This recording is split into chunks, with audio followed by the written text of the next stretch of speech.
For what purposes the gentleman from New Jersey seek recognition?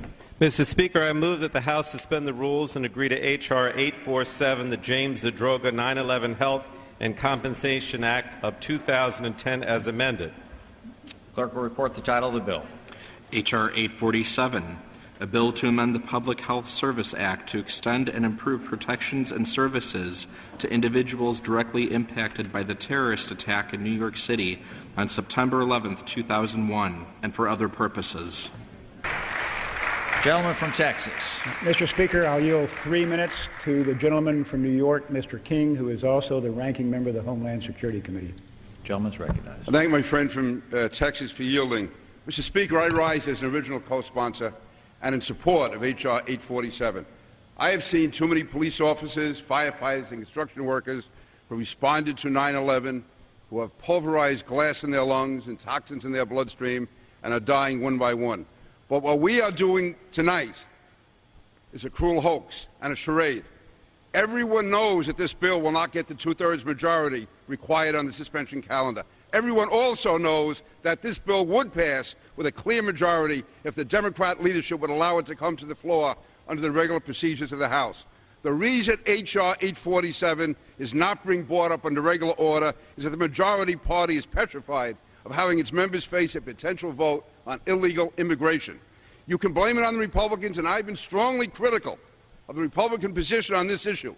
But the reality is you could pass this bill if you wanted to. You are in control. You have the power. You have the responsibility. This bill should be more important than a campaign talking point. You could have passed it any time during the past 3.5 years, but you want political cover.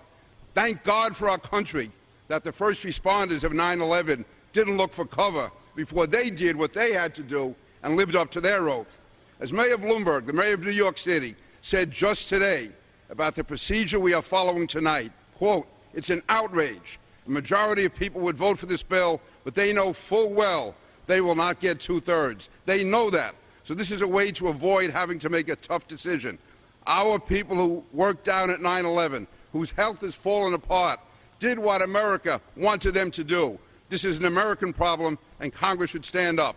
And I know it's a tough vote for some people, but I don't have a lot of sympathy. They should bring this vote and vote up or down on any amendments and vote up or down on the bill and go on the record. And that, incidentally, is what the leadership should force." That was Mayor Bloomberg this afternoon. They say they want Republican support, yet they never consulted even one Republican before they made the corporate tax increase as the pay for. They say they want Republican support before they passed this bill, but they never applied that standard when they ran through the stimulus, health care, cap and trade, or financial regulatory reform. No, you only apply it to cops and firefighters and construction workers. What a sad and pathetic double standard. These heroes deserve better than they are receiving here tonight.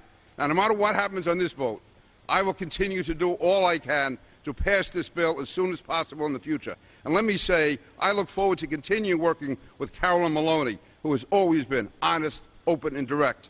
Mr. Speaker, this is a sad moment for this body, and I yield back the balance of my time.